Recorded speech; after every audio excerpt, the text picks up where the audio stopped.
امام حسن اور حسین بیمار ہو گئے تو حضرت فاطمہ نے منت مانگی، یا اللہ میرے بچوں کو شفا دے، میں 3 روزے رکھوں گی۔ اللہ تبارک و تعالیٰ نے بچوں کو شفا عطا فرما دی۔ اور میں سمجھتا ہوں یہ کربلا کی ٹریننگ تھی۔ روزے رکھے بچوں نے۔ کس نے روزے رکھے؟ بچوں نے۔ کس نے؟ 7-8 سال کی عمریں بچوں کی۔ حضرت علی فرماتے ہیں جب میں نے دیکھا نا میرے بچے بھی روزے سے ہیں تو میں کہیں سے تھوڑے سے جون لایا۔ یہ شہزادے ہیں کائنات کے سب سے بڑے۔ فرماتے ہیں میں نے بی بی پاک کو دیے تو سیدہ پاک نے جون پیسے روٹیاں پکائیں، اور جب عین افطاری کے وقت کھانا سامنے آیا تو دروازے پہ بھکاری آیا۔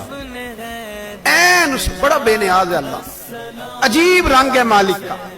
عین افطاری کا وقت جب آدمی کہتا ہے کہ فٹافٹ ہو جائے، بھکاری دروازے پہ آیا اور اس نے صدا دی، او میرے رسول کے گھر والوں، کئی دنوں سے روٹی نہیں کھائی۔ حضرت علی نے، حضرت فاطمہ نے بچوں کی طرف دیکھا تو امام حسین چھوٹے تھے سب سے، انہوں نے سب سے پہلے برتن اٹھائے کھانے والے، اور کہنے لگے اماں میں نہ دیکھے آؤں۔ حضرت فاطمہ رشک کرنے لگیں، مصطفیٰ کے نواسے باہر گئے، اپنے حصے کا کھانا وَيُؤْثِرُونَ عَلَىٰ أَنفُسِهِمْ وَلَوْ كَانَ بِهِمْ خَصَاصَةٌ۔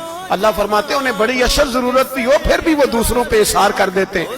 وہ کھانا باہر امام حسین دے آئے، پانی سے روزہ کھولا، کھجورے کھائی، لیٹ گئے، سویرے کھجورے کھائی، روزہ رکھ لیا۔ شام ہوئی تو حضرت علی فرماتے ہیں میں پھر اگلے دن کے روزے کے لیے جون لایا، فاطمہ نے پیچھے روٹیاں پکائیں۔ 2 دنوں کی بھوک تھی پر مالک تو بڑا بے نیاز ہے۔ آزمانے پہ آیا تو اس رنگ میں عین افطاری کے وقت دروازے سے آواز نکلی، اور مانگنے والے نے کہا کہ بھوکا بھی ہوں اور یتیم بھی ہوں، یتیم ہوں۔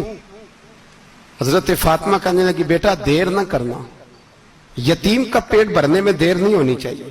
کھانا باہر چلا گیا، پانی سے روزہ، کھجورے۔ شہزادے ہیں شہزادے، یہ 2 جہاں کے شاہ ہیں، پاس کچھ رکھتے نہیں، 2 جہاں کی نعمتیں ہیں ان کے خالی ہاتھ میں۔ کھجور پانی سے افطاری بھی، سحری بھی، سویرے پھر اٹھے، روزہ رکھا، تیسرا دن ہے، تیسرا۔ ذرا دل پہ ہاتھ رکھنا، بچہ ایک رات بھوکا ہو تو اماں سوتی نہیں۔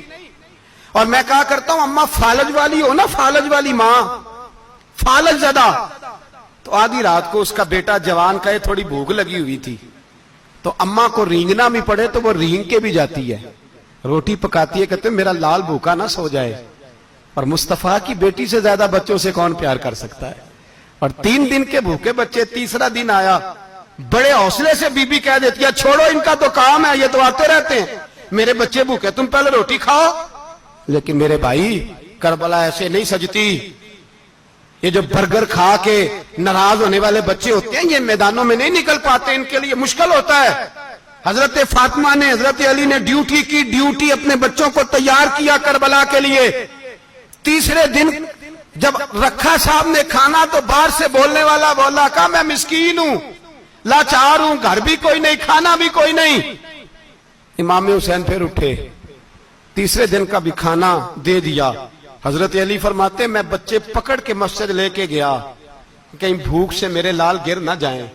کہتے ہیں ہامتے کامتے تینوں شہزادے مسجد میں داخل جو ہوئے تو بس ہماری قیمت پڑ گئی، مول پڑ گیا ہمارا۔ کہتے ہیں مسجد میں قدم رکھا تو ایسے لگا جیسے نبی پاک ہمارا انتظار کر رہے ہیں۔